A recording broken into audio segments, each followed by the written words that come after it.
चलिए, अब तक हम बात कर चुके हैं इसके अंदर स्कैलरा श्वेत पटल के बारे में, कॉरॉइड रेक्ट पटल के बारे में और रेटिना के बारे में, और साथ के साथ में जो बेसिक क्या है हमारे पास आइज के बारे में, उसके बारे में हम लोग यहाँ पर पढ़ चुके हैं। आज हम पढ़ रहे हैं इससे नेक्स्ट पॉइंट जो अपने पास है वो है ब्लाइंड स्पॉट, जो यहाँ पे इस प्रकार से ब्लैक ब्लैक करके बनाया गया है, ये है ब्लाइंड स्पॉट। देखो, रेटिना के अंदर हमने पढ़े थे रोड्स एंड कोन्स। रेटिना के अंदर हमने पढ़े थे रोड्स यानी सलाका और शंकु, यानी रेटिना के अंदर हमने सलाका और क्या कोन्स पढ़े थे यानी शंकु पढ़े थे। तो देखिए इसे ब्लाइंड स्पॉट क्यों कहते हैं। ये किसके अंदर आ रहे थे, रोड्स एंड कोन्स किसके अंदर आ रहे थे, फोटो रिसेप्टर सेल या फोटो रिसेप्टर लेयर के अंदर। किसके अंदर आ रहे थे, फोटो रिसेप्टर सेल, और क्या हमारे पास इसे लेयर भी बोलते हैं। तो इनके अंदर हमारे पास ये क्या है, रोड्स एंड कोन्स आ रहे थे। तो बड़े ध्यान से सुनना कि जो ब्लाइंड स्पॉट है ये क्या है। अब देखो एक्चुअल में ये अपने पास रेटिना, और रेटिना के अंदर हमने तीन प्रकार की क्या सेल के बारे में बात किया था पहले, उनके बारे में थोड़ा सा बता देता हूं फिर से। हमने उसके अंदर नंबर 1 गैंग्लियन सेल, यानी कौन सी थी हमारे पास, गुच्छिका कोशिका या गुच्छिका परत जो थी उसके बारे में। सेकंड हमारे पास थी बाइपोलर सेल, यानी द्विध्रुवीय कोशिका या द्विध्रुवीय परत थी। और लास्ट थी हमारे पास क्या थी, फोटो रिसेप्टर सेल, ये अंदर से बाहर की तरफ थी।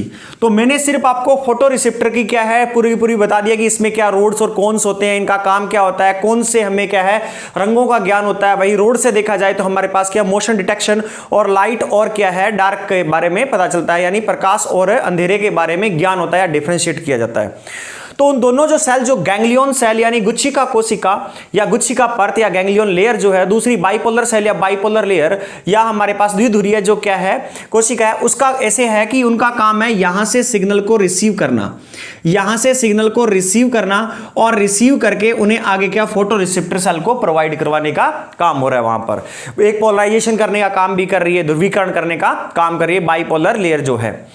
अब हम बात कर रहे हैं ब्लाइंड स्पॉट।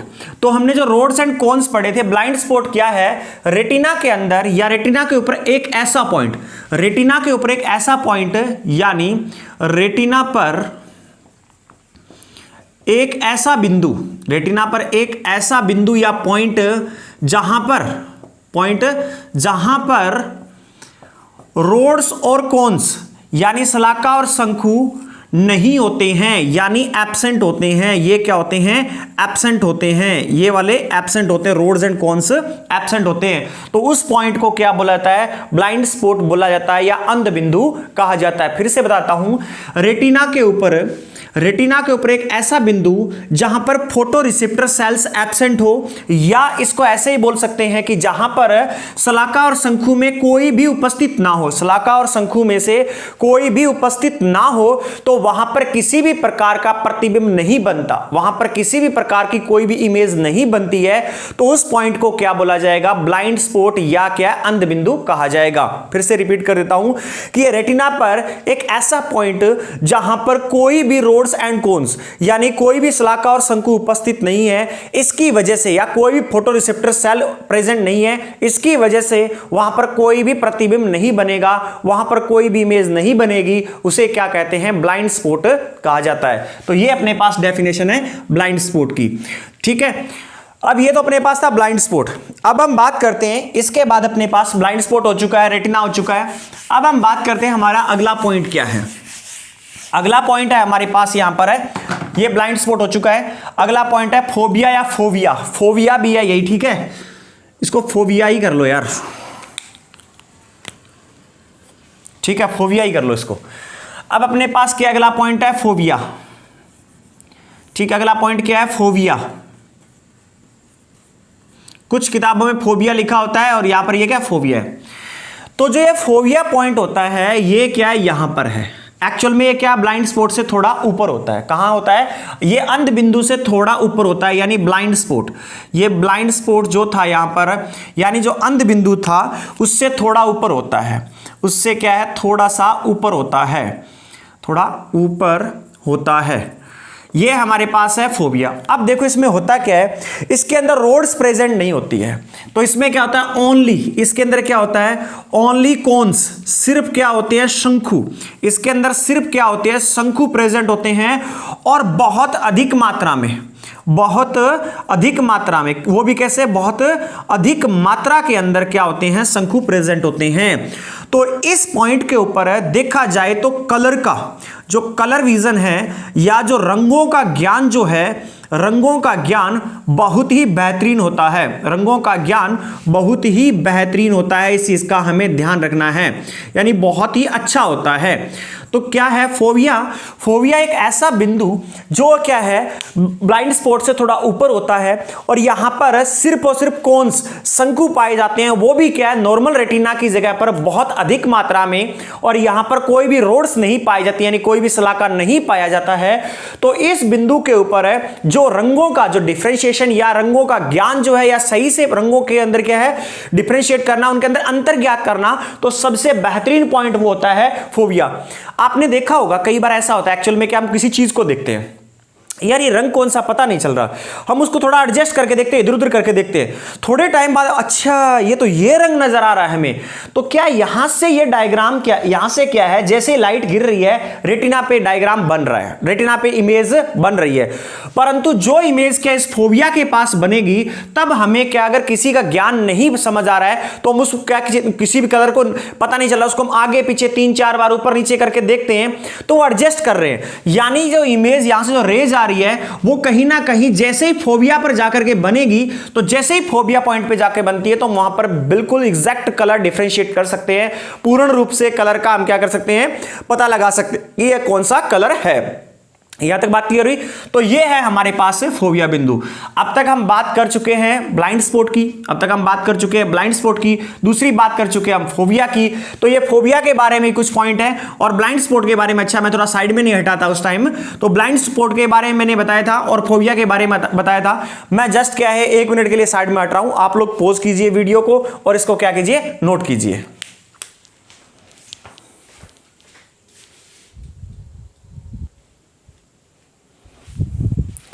चलो आगे हम बात करते हैं आइरिस की, आगे हम बात कर रहे हैं आइरिस की। तो आइरिस के बारे में हल्का सा तो हमें पहले से थोड़ा सा ज्ञान है, परंतु इसका मेन क्या काम क्या है वो नहीं पता हमें। आइरिस के बारे में इतना तो हमें पता है कि अगर देखा जाए कोरॉइड जो क्या है हमारे पास लेयर थी या मेम्ब्रेन जो थी, ये क्या पीछे से आगे जब बढ़ करके आती है तो आगे कुछ इस प्रकार से आगे बढ़ जाती है, जो किस में बदल जाती है, आगे जाकर ये बदल जाती है आइरिस में। आइरिस वास्तव में है क्या वो चीज देखिए। आइरिस क्या है कि अगर मैं देखूं यहां पर, अगर आपको सिंपल बताऊं, अगर आंख बना करके बताऊं, तो अगर हम इस प्रकार से कोई आंख बनाते हैं तो आंख बनाने के बाद में हमने क्या कर दिया, ये वाला भाग ले लिया और ये वाला भाग क्या आपको अलग अलग प्रकार के लोगों में अलग अलग कलर का नजर आएगा।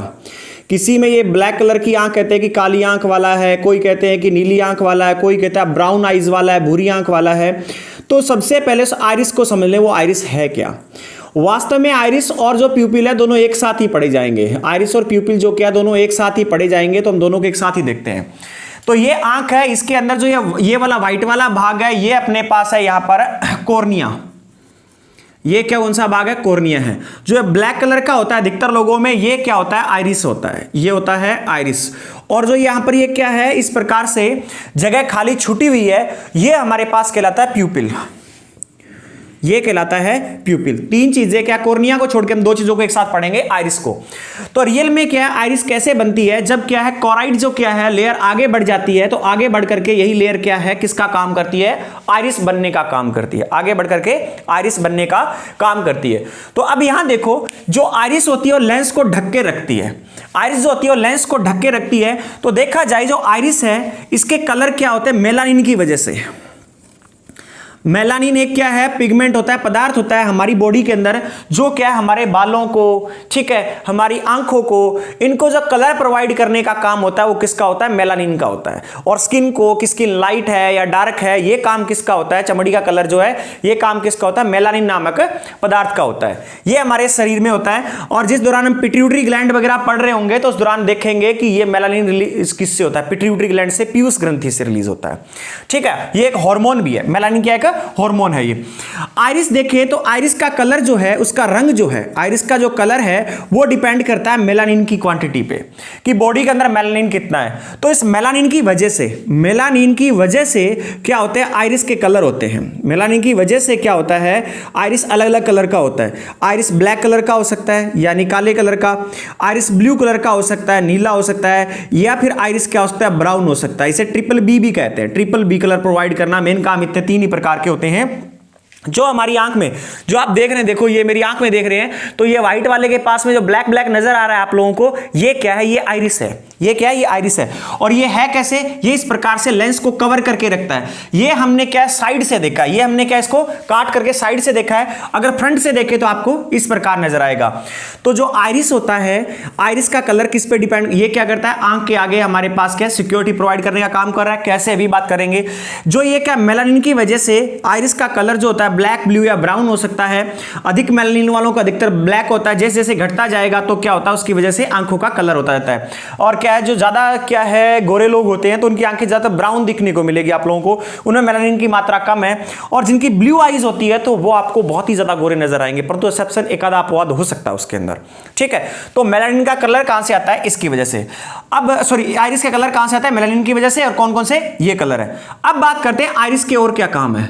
आइरिस का बहुत ही गजब काम है। आइरिस का काम हमारे पास क्या है? लाइट की एंट्री को मेंटेन करना। लाइट एंट्री मेंटेन करता है, ये लाइट की एंट्री को मेंटेन करता है। मेंटेन कैसे करना? अब देखो क्या होता है, जैसे कि हमारे पास अब कम प्रकाश आए तो आइरिस क्या होता है, अपने आप में सिकुड़ जाता है पीछे की तरफ, और प्यूपिल का साइज क्या होता है? इंक्रीज। देखो प्यूपिल और आइरिस दोनों एक ही चीज है, दोनों मिलकर के काम करेंगे, एक दूसरे के लिए बहुत बने हुए हैं। जब क्या होता है, कम लाइट होती है, डिम लाइट होती है, तो क्या होता है, आइरिस इस प्रकार से क्या है, इस प्रकार से प्यूपिल का साइज इंक्रीज होता है। प्यूपिल का साइज क्या होता है? इंक्रीज होता है। क्योंकि किसी भी चीज को देखने के लिए हमें क्या करना पड़ेगा? ज्यादा प्रकाश अंदर भेजना पड़ेगा, क्योंकि लाइट कम है। लाइट कम है तो आंखों का अगर ये ज्यादा बड़ा आकार होगा प्यूपिल का या पुतली का, तब वो क्या होगा? ज्यादा प्रकाश अंदर जा पाएगा डिम लाइट के अंदर। तो यानी जो लाइट की एंट्री है उसको मेंटेन करता है। यानी जब डिम लाइट होती है तो प्यूपिल का साइज इंक्रीज कर देता है। प्यूपिल के साइज को क्या है? इंक्रीज करता है, बढ़ा देता है। उससे क्या है, जितनी लाइट की आवश्यकता उतनी लाइट पहुंच जाएगी। और अगर क्या है, जब हम क्या अंधेरे कमरे में सोए पड़े हैं, एकदम से बाहर जाते हैं तो हमारी आंखें चुंधिया सी जाती हैं, हम इस प्रकार से कुछ टाइम हमें दिखाई नहीं देता है, कुछ टाइम तक हम क्या करते हैं, इस प्रकार से आंखें बंद करते रहते हैं। उसके पीछे कारण क्या है? उसके पीछे कारण भी क्या है, जब एक्सेस लाइट, अगर बहुत ज्यादा लाइट पड़ती है तो आइरिस क्या करता है, इस प्यूपिल के साइज को डिक्रीज कर देता है, यानी इसको छोटा सा बना देता है। इससे क्या फायदा होगा? इससे फायदा यह होगा, जितनी जरूरतमंद है, जितनी जरूरत है उतनी ही लाइट क्या लेंस और रेटिना पर जाएगी, और अतिरिक्त क्या है, अतिरिक्त एक्स्ट्रा जो लाइट है लेंस के ऊपर रेटिना पर नहीं जा पाएगी। और अगर आवश्यकता से अधिक लाइट पहुंच जाए अंदर तो क्या होता है, ये बहुत ही सॉफ्ट सेंसरी ऑर्गन्स होते हैं, ये क्या है, डैमेज हो जाएंगे, डिस्ट्रॉय हो जाएंगे और व्यक्ति अंधा हो जाएगा, उसे दिखना बंद हो जाएगा। तो जो आइरिस है उसका काम क्या है? उसका काम है प्यूपिल के साइज को इंक्रीज और डिक्रीज करना, प्यूपिल के साइज को घटाना और बढ़ाना, उसके व्यास को क्या करना है, घटाना और बढ़ाना। किसकी? जितनी आवश्यक है उतनी क्या है, लाइट अंदर जाए, उतनी ही क्या है, जो है हमारे पास किरण अंदर जाए, प्रकाश अंदर जाए, और अतिरिक्त प्रकाश को बाहर ही रोक लिया जाए। तो जो आइरिस है उसका मेन काम यही है, प्रकाश को, आंख में जो हमारे पास है, आंख है उसके अंदर प्रकाश का नियंत्रण रखना, यानी कितनी आवश्यकता है उसी के आधार पर उसे अंदर भेजना और उससे अतिरिक्त न भेजना। तो ये कैसे होगा कम ज्यादा? ये होगा प्यूपिल के साइज से। अगर देखो क्या होता है, एकदम से बाहर गए तो हमारी आंखें एकदम से क्या है, ये है आइरिस जो है एकदम से प्यूपिल के साइज को कम कर देती है, परंतु जस्ट ए सेकंड में नहीं होता है। इस साइज को कम करने में लगभग उससे 10 से 30 सेकंड के करीबन समय लग जाता है, तब तक हमें कुछ दिखाई नहीं देता है। अगर हम एक बंद कमरे से, अंधेरे में से एकदम बाहर जाते हैं धूप में, तो हमें 10 से 30 सेकंड तक दिखाई नहीं देता है। क्यों नहीं देता है? क्योंकि तब तक ये हमारा आइरिस जो है ये प्यूपिल के साइज को एडजस्ट करने में टाइम लग जाता है। और अगर उस दौरान हमने ज्यादा दम लगा करके आंखें फाड़ के देखने की कोशिश भी की, ये वैसे रिफ्लेक्स एक्शन होता है, परावर्तित क्रिया होती है, अगर फिर भी हमने दम लगा के आंखें फाड़ के देखने की कोशिश की तो अंदर वाली आंखें डैमेज हो सकती है, यानी रेटिना डैमेज हो सकती है, लेंस पे इफेक्ट पड़ सकता है, ये चीजें। तो उसको नए जाने के लिए कौन करता है, ये वाला हमारे पास है आइरिस क्या करता है, प्यूपिल के साइज को एडजस्ट करता है, छोटा कर देता है। बाहर क्यों, धूप ज्यादा है और ज्यादा प्रकाश अंदर जाएगा तो दिक्कत होगी, तो लिमिटेड प्रकाश को जाना है। अब क्या, एकदम से आप बाहर में धूप में खेलते खेलते एकदम से अंधेरा कमरे में ढूंढे तो आप कुछ टाइम तक आपको झन रह जाते हैं, आपको दिखाई नहीं देता है, आप आंखें फाड़ फाड़ के देखते हैं। तो एक्चुअली में क्या होता है, जब बाहर आप धूप में थे तो ये प्यूपिल का साइज बहुत छोटा था। क्यों? क्योंकि बाहर लाइट ज्यादा थी और उतने छोटे से साइज में से क्या, बहुत जितनी जरूरत थी उतनी लाइट पहुंच जा रही थी। जैसे आप अंधेरे कमरे के अंदर आए तो वहां लाइट हो गई कम, वहां लाइट हो गई कम। क्यों? क्योंकि अंधेरा कमरा है, लाइट बहुत ही कम, कोई छोटे मोटे रिसोर्स से, किसी रोशनदान वगैरह से किसी से दिखाई दे रहा होगा, वैसे दिख नहीं रहा, ठीक है। तो क्या होता है, ये इंक्रीज होता है, इसका प्यूपिल का साइज इंक्रीज हो जाता है, बढ़ जाता है। क्यों? जितना ज्यादा एरिया मिलेगा उतनी ही ज्यादा एरिया मिलेगा, वहां उतनी ज्यादा लाइट जाएगी और कहीं ना कहीं लाइट की पूर्ति के लिए अपने साइज को बढ़ा देता है। तो तब क्या होता है, इसका साइज इंक्रीज होता है। तो 10 से 30 सेकंड तक अगर हम क्या करते हैं, नॉर्मल चाहे हमारे रूम में रोशनदान लगाओ, कुछ भी गर्मी के समय में एकदम से अंदर एंट्री मारते हैं, रूम में कर्टन वगैरह लगे हो, तो कुछ समय तक हमें वहां पर दिखाई नहीं देगा, वो 10 से 30 सेकंड होंगे, जब तक क्या है आइरिस को एडजस्ट कर, प्यूपिल के साइज को आइरिस एडजस्ट नहीं करता है, तब तक का समय वहां पर लगना ही लगना है। उसके बाद अगर हम क्या है 1-2 मिनट बैठे रहते हैं तो सब चीजें हमें क्या है पता लगने लग जाती है कि हाँ यहां पर चेयर टेबल ये सामान पड़ा है, ये सामान पड़ा है। तो एकदम से बाहर से अंदर आने या एकदम अंदर से बाहर जाने पर जो आंखें होती है इसमें आइरिस क्या करता है, यहां पर प्यूपिल के साइज को, पुतली के साइज को कम या ज्यादा करने में टाइम लगाता है 10 से 30 सेकंड, तब तक व्यक्ति सही से किसी चीज को देख नहीं पाता है। और यह किस प्रकार की क्रिया है, यह रिफ्लेक्स एक्शन है। इसके लिए आपकी मर्जी नहीं चलेगी। रिफ्लेक्स एक्शन परावर्तित क्रिया, यानी व्यक्ति के किसी अंग या ऑर्गन को या व्यक्ति के किसी पर्टिकुलर पार्ट को बचाने के लिए जो क्रिया होती है, उसको बचाने के लिए उसके अगेंस्ट जो क्रिया होती है वो प्रत्यावर्ती क्रिया कहलाती है, रिफ्लेक्स एक्शन कहलाता है। धूप में आप जाएंगे, जाते ही आपकी आंखें बंद होगी, चाहे आप जितना भी दम लगा लो नहीं खोल पाएंगे। एकदम से रूम में घुसेंगे, आपको नहीं दिखाई देगा, आंखें फाड़ फाड़ करके देखना ही पड़ेगा आप लोगों को। आपकी आंखों के सामने एकदम से उंगली ले जाए, आपकी आंखें बंद हो जाती है, तो ये रिफ्लेक्स एक्शन है, ये प्रत्यावर्ती क्रिया है। ये हम नर्व सिस्टम अगला चैप्टर है उसके अंदर बहुत डिटेल में पढ़ेंगे रिफ्लेक्स एक्शन को, यहां हल्के सी बताने की बात थी, ठीक है। तो ये क्या हमारे पास है, प्यूपिल का साइज डिक्रीज। तो मेन आइरिस का काम क्या है, आइरिस का मेन काम है, एक तो हमारे पास क्या है, ये यहां पे कलर प्रोवाइड करवा रहा है, कलर प्रोवाइड करना काम नहीं है, ये तो कलर ऑटोमेटिकली हो जाता है। इसका मेन काम ये है कि जो प्रकाश है उसको आंखों में क्या है जाने के, उसके क्या प्रकाश को नियंत्रित मात्रा में आंखों के अंदर प्रवेश करने देना।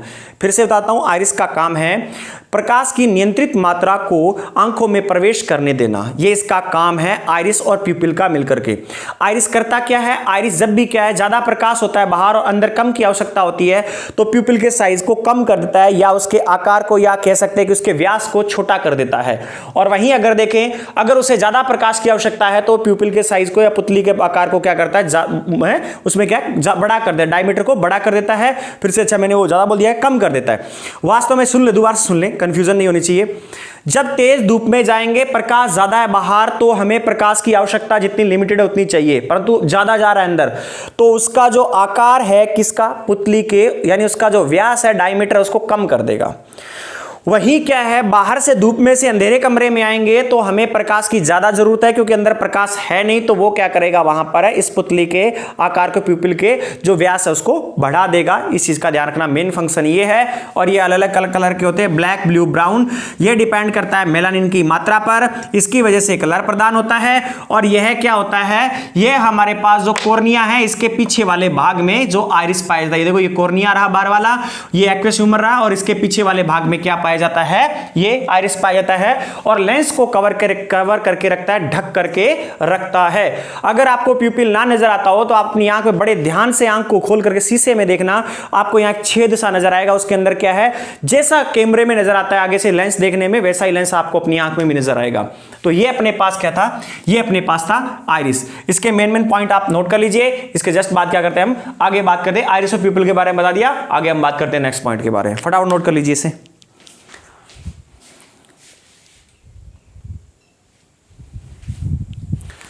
चलिए आगे हम बात करते हैं अपने इस लेंस की। अब तक हम बात कर चुके प्यूपिल की, आइरिस की, ठीक है, इनकी चीजों की कर चुके, ऑप्टिक नर्व रहा है और इधर अपने पास लेंस रहा है और कॉर्निया रहा है। अब लेंस देखा जाए तो ये क्या होता है, क्रिस्टलाइन नामक प्रोटीन का बना होता है।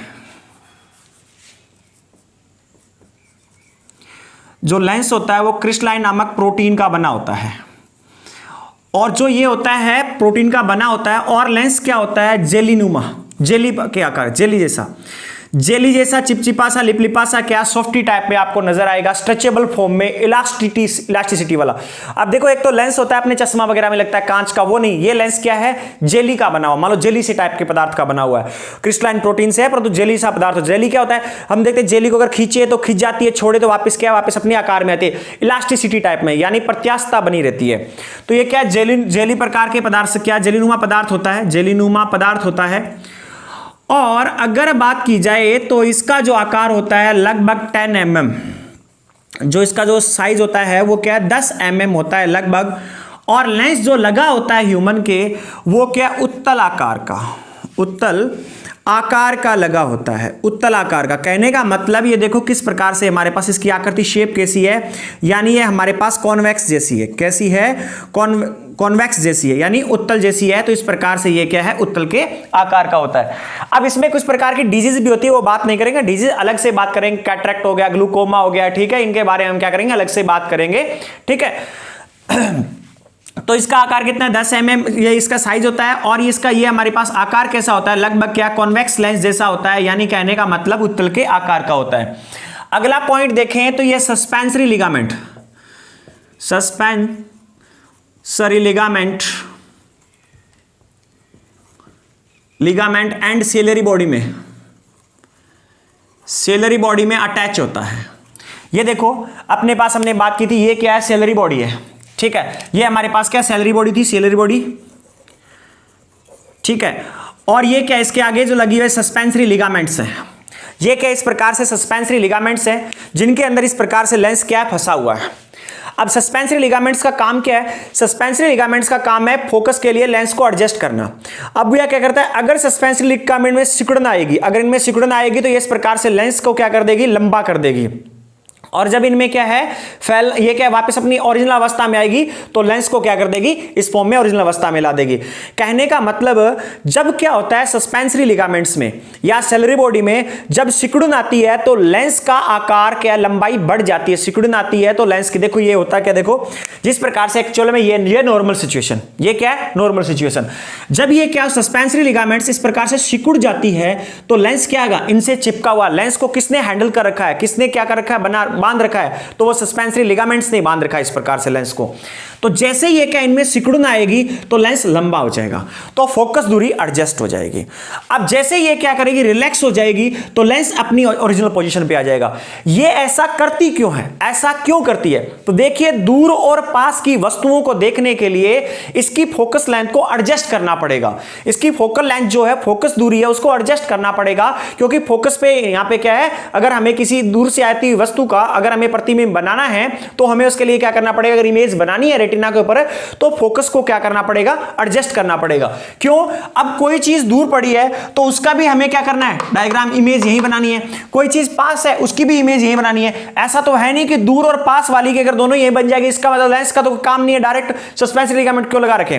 तो किसी के लिए क्या करना पड़ेगा, लेंस के आकार को लंबा करना पड़ेगा, किसी के लिए लेंस को एक्चुअल फॉर्म में लाना पड़ेगा, किसी को लेंस को क्या है फिर से लंबा करना पड़ेगा। तो ये लेंस को एडजस्ट करना पड़ता है वस्तु की दूरी के हिसाब से। देखो क्या होता है, आपको ऐसे समझ नहीं आई होगी बात, एडजस्ट वाली बात समझ नहीं है सर कैसा है। एक काम करना, आप पास में ले लिया मार्कर, एकदम से ऊपर नीचे देखो, आप एकदम से ऊपर नीचे देखो। एक टाइम ऐसा आएगा कि आप आगे एक दूर की वस्तु देख लो, कोई मान लो लेट्स सपोज वो सामने क्या एक चेयर पड़ी है घर से नीचे की तरफ, ठीक है, और एक मेरे पास ये मार्कर है, देखो ये मेरे पास मार्कर है, और मैंने क्या कर दिया, इस मार्कर को ऊपर रख लिया और चेयर को नीचे। मार्कर और चेयर को देख रहा हूं, क्या मैं विद इन ए सेकंड जो देख रहा हूं क्या मैं देख पा रहा हूं? नहीं, मुझे क्या करना पड़ता है, मार्कर के लिए इतना देखना पड़ रहा है, चेयर के लिए इतना। एकदम से स्पीड से कर रहा हूं तो ना मुझे चेयर दिखाई दे रही है सही से, ना मुझे मार्कर दिखाई दे रहा है। ऐसा क्यों? क्योंकि इतनी ज्यादा स्पीड में ये लेंस जो है ये क्या हो रहा है, एडजस्ट नहीं हो पा रहा है, ये लंबा और वास्तविक पोजीशन पे नहीं आ पा रहा है। तो यहां से पता चलता है अगर लेट्स सपोज ये ऐसा कुछ ना होता कि लेंस को क्या फोकस लेंस सेट करने की जरूरत ना होती, जहां भी है वस्तु सीधा लेंस अपने आप ही बना देगा। तो ये यहां पड़ी है कोई चीज, वहां पड़ी है, कोई बहुत दूर पड़ी है, तो मैं अगर स्पीड से देखूं तो दोनों चीजें मुझे बहुत आसानी से नजर आ जाएगी, मुझे कोई फर्क नहीं पड़ेगा उन चीजों में, उनमें धुंधलापन नजर नहीं आएगा, एकदम से मैं पहचान नहीं पाऊं। देखो किसी आदमी के पास से गुजरते हो, आप एकदम से गुजर जाते हो तो क्या आप उसे कैप्चर कर लेते हो? नहीं, उसके लिए आपको लेंस जब तक एडजस्ट हुआ, होना ये था एडजस्ट उसके अकॉर्डिंग, तब तक आपने क्या टर्न कर लिया, तब तक टर्न कर लिया। तुम कहते हैं यार मैंने उसको देखा नहीं, ढंग से नहीं देखा, मुझे शक्ल उसकी समझ नहीं आई, मैंने एकदम से टर्न कर लिया था। तो यही कारण है, इसका कारण यह है कि लेंस को क्या करना पड़ता है, अपनी फोकस लेंथ को एडजस्ट करना पड़ता है। अब वो एडजस्ट करने के लिए इसके हेल्प कौन करती है, सस्पेंसरी लिगामेंट्स करती है। तो सस्पेंसरी लिगामेंट्स के अंदर लेंस क्या होता है, फिट होता है, और वो क्या करती है, जब वो सिकुड़ती है तो लेंस को क्या करती है, लंबा करती है, और जब अपनी वास्तविक अवस्था में आती है तो लेंस को क्या करती है, अपनी वास्तविक अवस्था में ला देती है। या ये कह कह सकते हैं जब सिकुड़ती है या हम खिंचती है, उनके अंदर तनाव आता है इस प्रकार से, तो लेंस भी हमारे पास क्या फैल जाता है, और जब वास्तविक अवस्था में आती है तो लेंस भी क्या है, ओरिजिनल पोजीशन में आ जाता है। ऐसा इसलिए किया जाता है, ऐसा करने के पीछे कारण है कि हमारे पास फोकस लेंथ को एडजस्ट करना और उसको प्रतिबिंब को सेट करके एकदम से। अब देखो कुछ होते क्या है, ये सस्पेंसरी लिगामेंट वीक हो जाती है। एक्चुअल में क्या सस्पेंसरी लिगामेंट वीक हो जाते हैं, आपने देखा होगा आपके घर में दादाजी वगैरह क्या होते हैं, एकदम से उनको कोई पेपर ला के दे दो वो नहीं पढ़ेंगे, वो कहेंगे यार मुझे समझ नहीं आ रहा, रुक जा। वो क्या करते हैं, इस प्रकार से थोड़ा आगे पीछे करके एडजस्ट करते, फिर कहते हैं हाँ अब समझ आ रहा है, यहां पर देखता हूं, फिर वो बोलते हैं हाँ ये भाई भारत का संविधान लिख रखा है, ऐसा कुछ चीज है, एकदम से ला के दे दो नहीं हो रहा। और हमें एकदम से ला के दे दो, हमें यहां देखो तो भी पढ़ लेंगे, यहां देखो तो भी पढ़ लेंगे, यहां देखो तो भी पढ़ लेंगे, यहां देखो तो भी पढ़ लेंगे। आंखों से 25 सेंटीमीटर की दूरी के बाद हम कहीं भी पढ़ लेंगे, कम से कम 25 सेंटीमीटर दूरी पर क्या होना है, ऑब्जेक्ट होना चाहिए, तभी उसकी इमेज बन पाएगी। ठीक है, तो ये कारण है हमारे पास, किसकी वजह से ये एडजस्ट हो पाता है, सस्पेंसरी लिगामेंट्स की वजह से। तो दादाजी वगैरह को, ताऊजी वगैरह को क्यों नहीं दिखाई देता, उसके पीछे कारण क्या है, उसके पीछे कारण ये है कि उनकी सस्पेंसरी लिगामेंट वीक हो जाती है। तो ये क्या करती है, एडजस्ट करने में, उसके ऑब्जेक्ट के हिसाब से एडजस्ट करने में भी टाइम लेती है, फैलने में और सिकुड़ने में टाइम लेती है। तो उतना टाइम उन्हें क्या है, उस वस्तु को एडजस्ट करने में लगता है, उतने टाइम तक उन्हें वेट करना पड़ता है देखने के लिए किसी भी चीज को। ठीक है, तो यहां तक बात समझ आई। तो ये हमारे पास क्या है, लेंस, और इससे जुड़ी हुई बात क्या थी, सस्पेंसरी लिगामेंट्स या सेलरी बॉडी। फिर से रिपीट कर देता हूं, फिर से पूरी बात रिपीट कर देता हूं। इसके अंदर लेंस ये क्या क्रिस्टलाइन नामक पदार्थ का बना होता है। ये पदार्थ होता है कैसे, जेलीनुमा पदार्थ होता है, जो क्या होता है आसानी से क्या होता है, लंबा और सिकुड़ सकता है, वास्तविक पोजीशन में सिकुड़ा भी जा सकता है इसको, और चौड़ा भी किया जा सकता है, लंबा भी किया जा सकता है, यानी इसके अंदर इलास्टिसिटी प्रत्यास्थता होती है। वहीं देखी जाए तो लेंस है इसके हमारे पास क्या है, लगभग इसका साइज है 10 mm का होता है, और ये होता किसके प्रकार का है, ये उत्तल के आकार का होता है, कॉन्वेक्स शेप में होता है इस प्रकार से। और ये किससे जुड़ा होता है, ये सस्पेंसरी लिगामेंट्स या salary and salary body, suspensory ligament और सेलरी बॉडी से क्या अटैच्ड होता है, वो इन्हें इसे क्या करती है, फिक्स रखती है, एडजस्ट करने में हेल्पफुल रखती है। अब होता कैसे है, सस्पेंसरी लिगामेंट्स और सेलरी बॉडी का काम क्या है, लेंस की फोकस दूरी को सेट करना, वस्तु के हिसाब से लेंस की फोकस दूरी को कम या ज्यादा करने में, लेंस को खींच करके या उसे रिलैक्स छोड़ करके एडजस्ट करने में काम करती है। यह काम होता है अपने पास सेलरी बॉडी और सस्पेंसरी लिगामेंट का। ठीक है, तो यह है कि जब हम डिजीज कर रहे होंगे तब हम बात करेंगे कि यह जरूरी नहीं है कि हमें कोई दूर की या पास की वस्तु दिखाई नहीं दे रही है तो उसका कारण ही लेंस का खराब होना है, ऐसा नहीं है। हो सकता है सस्पेंसरी लिगामेंट वीक हो जाए, उसकी वजह से ना दिखाई दे, ये फिक्स हो जाए, ये क्या एडजस्ट ना हो पाए, एक जगह पे आके फिक्स हो गई तो पास की वस्तु दिखाई दे रही है, दूर की नहीं दिखाई दे रही है। दूसरा कारण यह भी हो सकता है कि रेटिना जो है इसका डायमीटर या आंतरिक जो व्यास है वो कम या ज्यादा हो जाए, यह भी कारण हो सकता है। तो वो डिजीज के अंदर बहुत डिटेल में करेंगे हम लोग, जो कि हमारे पास दूरदृष्टि और निकट दृष्टि दोष करेंगे तब। अब आप फटाफट 1 मिनट में क्या लेंसेज को नोट कर लीजिए, फटाफट 1 मिनट में, फिर आगे बात करते हैं हम।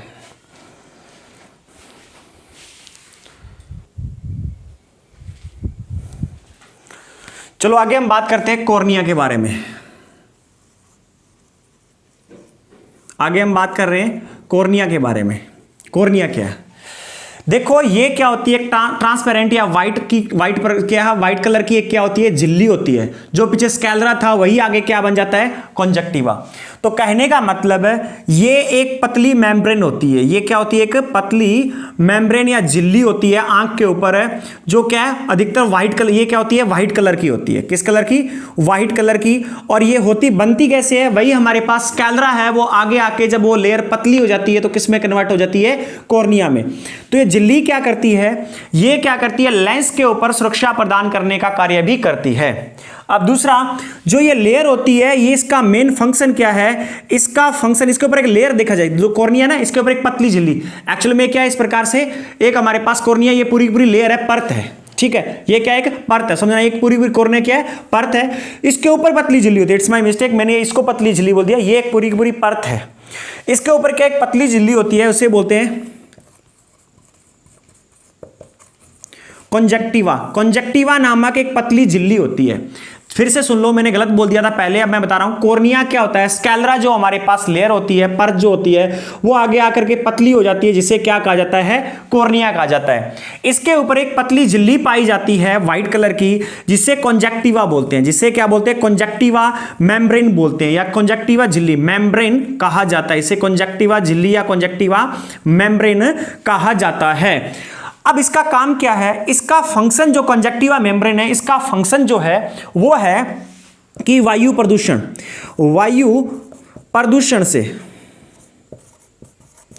प्रदूषण से बचाना। यानी जो क्या होता है वायु प्रदूषण या क्या है और क्या वायरस विषाणु, किससे वायु प्रदूषण और क्या वायरस विषाणु जीवाणु, इन सब से क्या सुरक्षा प्रदान करना। देखो कितने सारे यहां पर क्या है वायरस घूम रहे होंगे, पता नहीं चल रहा हमें इस माहौल में। धूल प्रदूषण, धूल मिट्टी कण जो इतने सारे हैं, तो ये हमारी आंखों के अंदर यानी लेंस पे जाके इफेक्ट न डाले, तो जो ऊपर ये लेयर होती है, झिल्ली होती है, कॉर्निया को सेव करने वाली पतली झिल्ली होती है व्हाइट कलर की, जिसका नाम होता है कंजक्टिवा, ये इन सब चीजों से बचाने का काम करती है। यानी वायु प्रदूषण से या धूल मिट्टी के कणों से या किसी प्रकार के वायरस या किसी प्रकार के जीवाणु आंख के अंदर लेंस को नुकसान न पहुंचाया, पूर्ण रूप से अंदर न जाए, तो उसको सुरक्षा प्रदान करने के लिए एक झिल्ली लगी होती है, उस झिल्ली का नाम होता है कंजक्टिवा। और इसका काम क्या है, धूल मिट्टी कण आंखों के अंदर न जाए, अंदर न चले जाएं, तो ये यहां पर क्या करती है, एक लेयर यहां पर क्या सुरक्षा प्रदान करती है। और इसके ऊपर ये आकर क्या टीयर्स, आंसू मिलते हैं, और वहां पर क्या इनके जब इसमें आंसू आके इसके ऊपर से घूमते इस प्रकार से फैलते हैं और पानी के रूप में, तो क्या है वायरस वगैरह को किल करने का काम भी हो जाता है।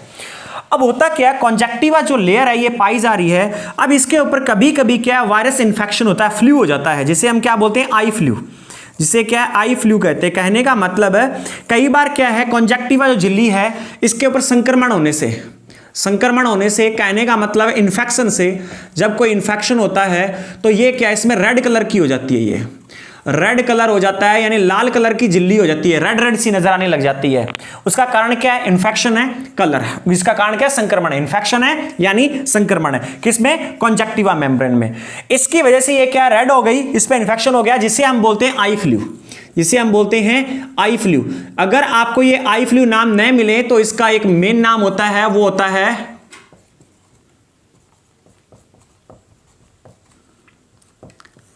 कंजक्टिवाइटिस। ठीक है, कंजक्टिवा झिल्ली है, इसी के अंदर क्या है कंजक्टिवाइटिस जो होता है, ये क्या है CONJUNCTIVITS, वही कंजक्टिवा है। यहां सिर्फ और सिर्फ क्या है IT, क्या करना है हमें, ITS लगाना है, कंजक्टिवाइटिस कहते हैं इसे। और इसे क्या आई फ्लू कहा जाता है। ये संक्रमण क्या है, वायरस की वजह से होता है अधिकतर, और ये क्या है इस पे इंफेक्शन होता है, इसमें क्या आंखें रेड रेड सी नजर आने लग जाती है। तो कॉर्निया के बारे में फिर से बताता हूं, कॉर्निया जो है वही हमारे पास स्कैलरा झिल्ली जो आगे आकर के थोड़ी पतली हो जाती है, या मेम्ब्रेन, सॉरी झिल्ली नहीं, ये लेयर जो है पीछे क्या हमारे पास स्कैलरा लेयर है, परत जो है आगे आके पतली हो जाती है, कॉर्निया का निर्माण होता है। यह हमारे पास फ्रंट पार्ट है, और इसके ऊपर क्या एक झिल्ली पाई जाती है, पतली सी झिल्ली पाई जाती है व्हाइट कलर की, जिसे बोला जाता है कंजक्टिवा मेम्ब्रेन या कंजक्टिवा झिल्ली। इसका काम है वायु प्रदूषण से बचाना, या क्या धूल मिट्टी कण आंखों के अंदर घुसने से बचाना, विषाणु जीवाणु को आंखों के अंदर घुसने से बचाने का कार्य करती है, सुरक्षा प्रदान करती है। और इसमें कभी कभी क्या होता है, इसी झिल्ली में संक्रमण जब हो जाता है, इंफेक्शन हो जाता है, तो इसे बोलते हैं आई फ्लू यानी कंजक्टिवाइटिस। यानी ये इसमें क्या होती है, आंखें लाल हो जाती है, आंखों का कलर के साथ रेड हो जाता है, और आंखों में दर्द होना शुरू हो जाता है, और हल्की हल्की स्वेलिंग सी भी नजर आने लग जाती है। तो ये कारण है किस झिल्ली पे, पूछा जाता है किस झिल्ली पे इंफेक्शन होने की वजह से क्या है आई फ्लू होता है। तो ध्यान रखिए, कॉर्निया के ऊपर कंजक्टिवा जो मेम्ब्रेन होती है उसके ऊपर संक्रमण या इन्फेक्शन होने से क्या होता है, वो रेड हो जाती है, और रेड होने का कारण ये संक्रमण है, और उससे क्या होता है, उसे ही बोलते हैं आई फ्लू, या क्या कंजक्टिवाइटिस कहा उसे ही जाता है। ये अपने पास कॉर्निया। तो फटाफट कॉर्निया के बारे में फटाफट स्पीड से नोट कर लीजिए। इसके बाद अपने पास क्या बचा है, दो ह्यूमर्स बचे, एक्वेस ह्यूमर्स, और हमारे पास क्या है विट्रस ह्यूमर्स, और ऑप्टिक नर्व बची है। फटाफट से नोट कीजिए।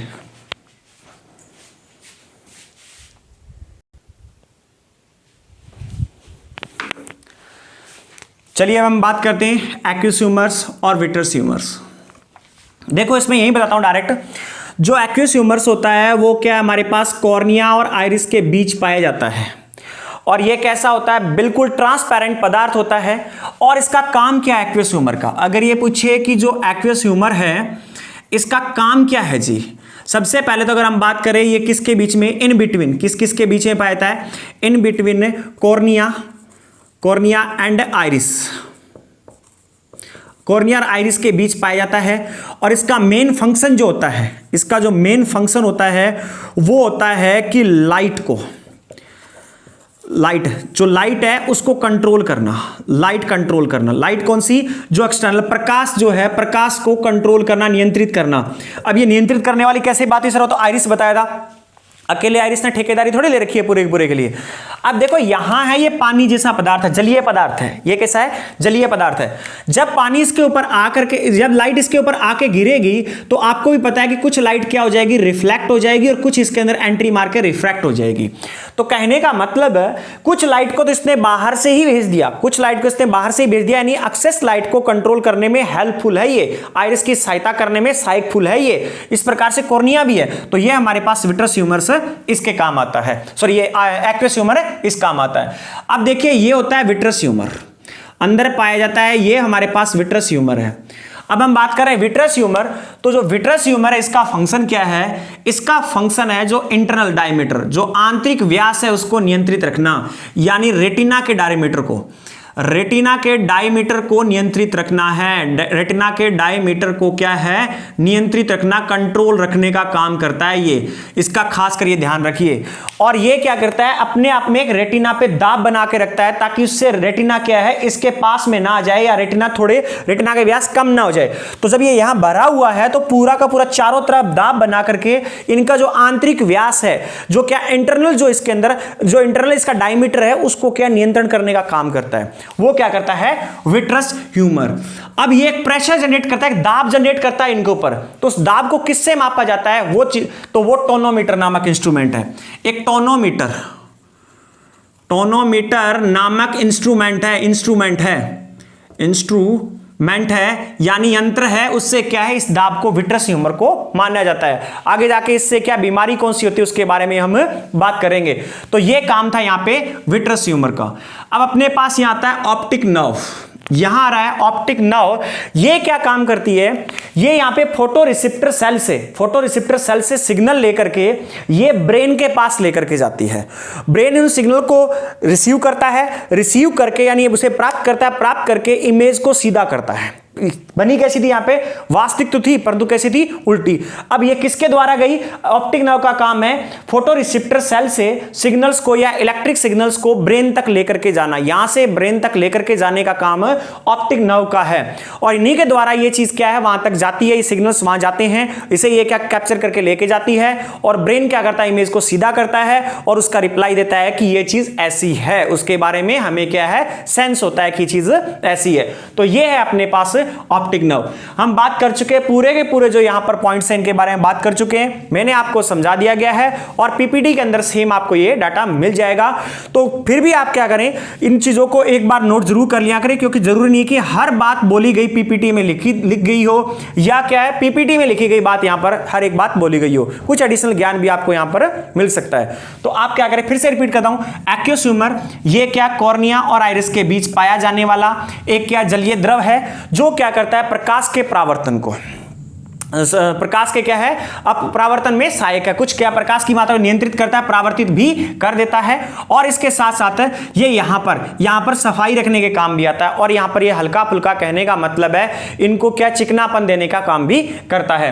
वहीं हम बात करें विट्रस ह्यूमर की, विट्रस ह्यूमर या कचाप द्रव जो है ये क्या करता है, आंख के आंतरिक व्यास को या रेटिना के जो व्यास है, डायमीटर है, उसको क्या नियंत्रित या फिक्स रखते हैं। इसके वजह से इनकी दीवारों पर एक दाब बना रहता है, यह दाब टोनोमीटर नामक इंस्ट्रूमेंट यंत्र से क्या है, मापा जाता है। अगर यह दाब अधिक हो जाए तो ग्लूकोमा जैसी क्या है, डिजीज हो जाती है, काला मोतिया जैसी क्या है, बीमारी हो जाती है। इसका कारण भी हम बात करेंगे जब डिजीज कर रहे होंगे उस दौरान करेंगे। तो ये अपने पास क्या है, विट्रस ह्यूमर का काम था, और मेन इसका काम यहाँ पे दाब बना करके रखना और इसके आकार को निश्चित रखना, आंतरिक जो व्यास है उसको नियंत्रित बनाए रखने का काम है। तो फटाफट इसे नोट कर लें। ऑप्टिक नर्व के बारे में हमने क्या देखा था, ऑप्टिक नर्व का काम है फोटो रिसेप्टर सेल से सिग्नल्स, इलेक्ट्रिक सिग्नल्स लिए और ब्रेन के पास लेके जाना, और ब्रेन उसका रिप्लाई करेगा इमेज को सीधा करके और उसको देखेगा। ठीक है, इसे नोट कर लें फटाफट।